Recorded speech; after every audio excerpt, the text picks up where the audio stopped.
Okay, so first of all, one thing you should probably know about me is I suck, I fucking suck at this game, yeah, I suck at this game, fuck me! And second of all, today we're gonna be looking at Resident Evil 3. No, not that one, yes, that one, and also that one a bit, and that one will be mentioned a lot, and that well, that's just a picture of Krogunk, that's not even— Now, I'm sure you all know the story behind this game by now, but in case you don't, here's the tea. Early last year, Capcom put out a remake of Resident Evil 2, and it was the shit. It looked amazing, it was engaging as hell, and it even made my top 10 games of 2019, even though I still think the standard of that year was so low fucking Bubble Trouble could have made it on there. And of course, because it sold well and everybody loves remakes, they decided to also remake Resident Evil 3, and now here we are. And personally, I think this one is alright, but definitely not as good as the last one. It has a lot of the same strengths and weaknesses that Resi games usually have, but with a big extra dollop of—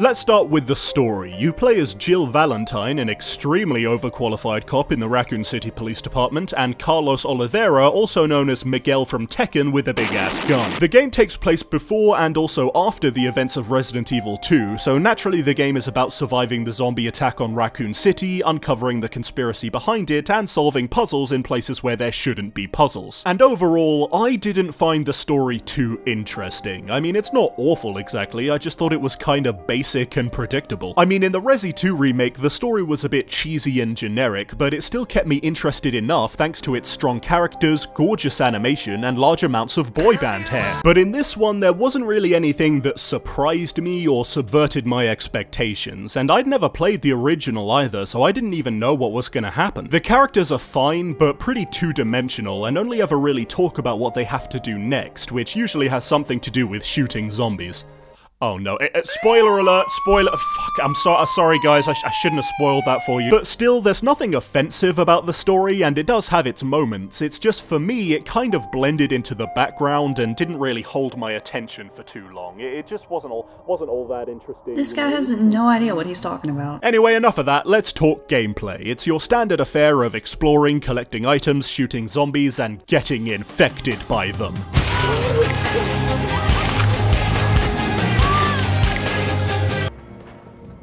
It's just kidding, actually. Personally, I still like the gameplay. The shooting is still very satisfying, the exploring is still fun. Basically, everything that made Resi 2 fun to play is still present here. However, this time there are a few more,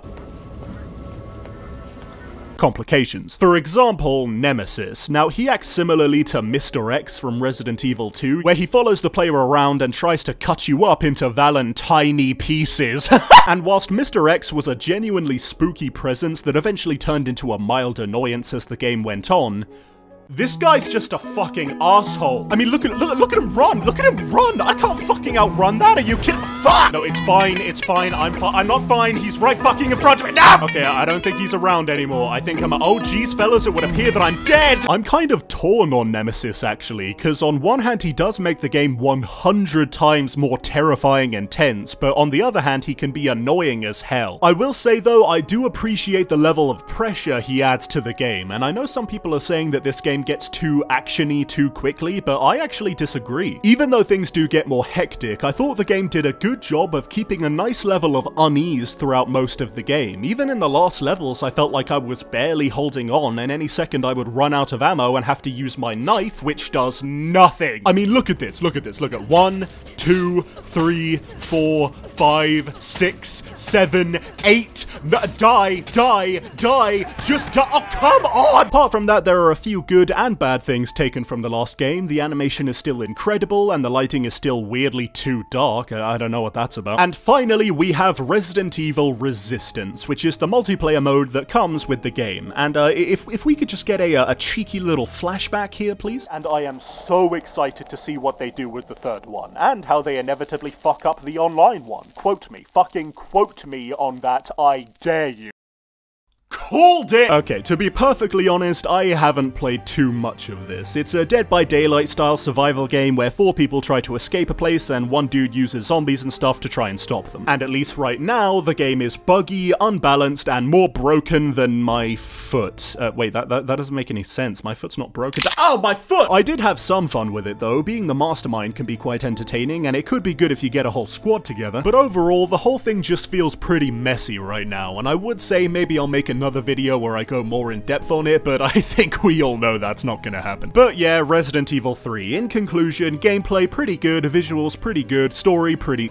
Even though it has its problems and doesn't live up to the hype of the last game, I still think this one is decent. It's a solid formula masked by some annoyances and complications, like a sick AC/DC shirt with a big ketchup stain on it. But still, I think Resident Evil 3 is pretty good. If you're a fan of Resident Evil or horror games, I'd say this is worth a look. If not, maybe give Resident Evil 2 a look and see how you feel after. And as for me, I still haven't played Doom Eternal. I'm sorry, please don't hit me! Wait just a second, you large toads. I got 2 things I need to say real quick.